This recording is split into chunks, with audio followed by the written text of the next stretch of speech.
You know, there's only one real problem with being an atheist. You don't get any holidays.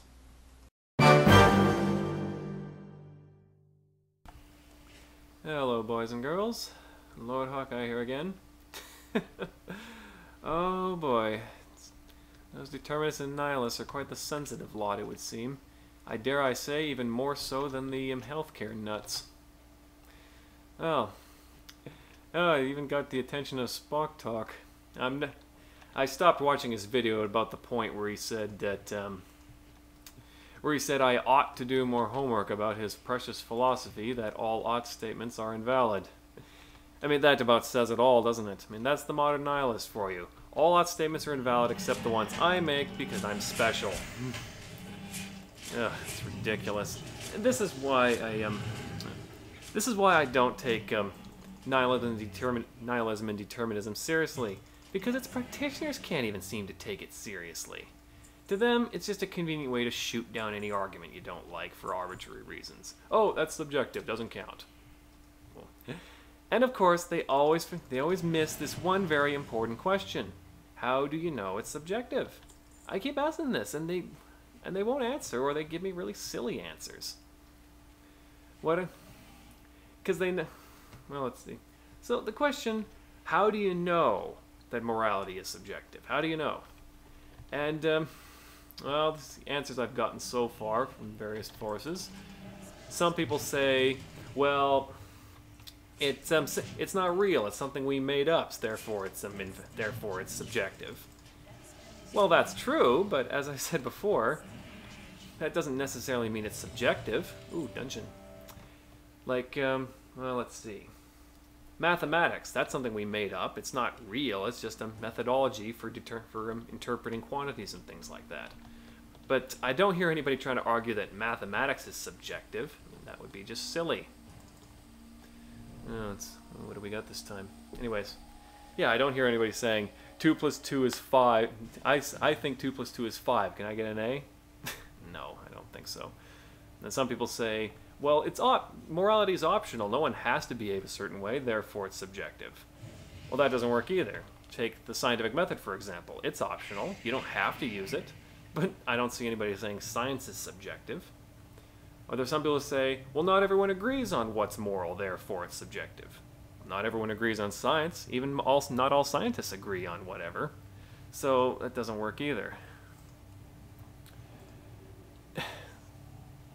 And of course, the only other option is to make, and the other reasons people give are themselves appeals to universally preferable behavior. So, no matter how you slice it, it's just all silly. You can't argue against universal preferable behavior without making an appeal to it yourself. I mean, I dare anyone to try. It doesn't work.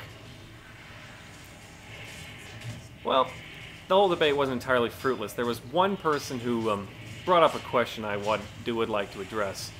He said that he doesn't believe that universally preferable behavior is useful. He doesn't believe that it's necessary. He doesn't believe it's ever going to get rid of the state or convince anyone of anything.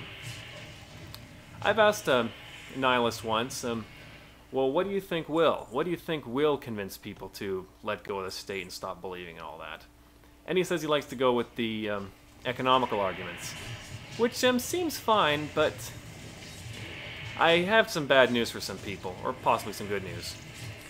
The economical argument has pretty much been won already. I mean, think about it. When's the last time you ever heard someone try to argue that the state does things more efficiently or quickly or in any way better economically? Nobody. Even most statists don't try to argue something that's silly. Even a statist agreed that the state tends to be slow and tends to spend recklessly. I mean, in fact, it's even been mathematically shown that the state not only is not economically efficient, it can't be economically efficient, even at its best. So, and that was done like 80, 90 years ago, and yet people still keep supporting the state. So, take a hint, guys. I really don't think economics is the problem. The problem is people still think the state is moral, and thus that overrides economics in their view. So you have to make the argument that the state is immoral. That's how it works. Now people say, well, what if we just convince them of the nihilist position that all morality is subjective? Well, call me crazy, but I really don't think we should get rid of the state because I personally don't like it is going to convince anyone of anything. So I quite beg to differ on that whole morality doesn't matter, it won't help. If you convince people that moral morality is subjective, if anything, that's only going to embolden them toward the state because, well, you don't like the state, well, I do. Why should your opinion count over mine?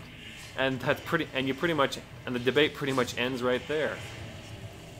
But if you convince people that if they believe that violence is wrong and you show them that the state is violence itself, then maybe you can get them to reconsider it.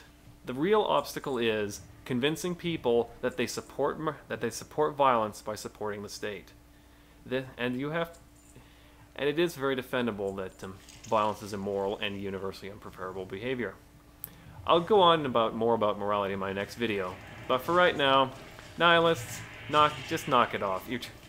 By trying to convince me I don't have free will, you're trying to convince a bird it can't fly. It's just silly. And nihilists, the only nihilist I respect is the one who acknowledges that my view is just as preferable to his, as his theory very specifically states. So, enough with the foolishness. Till next time, be aware and be wise.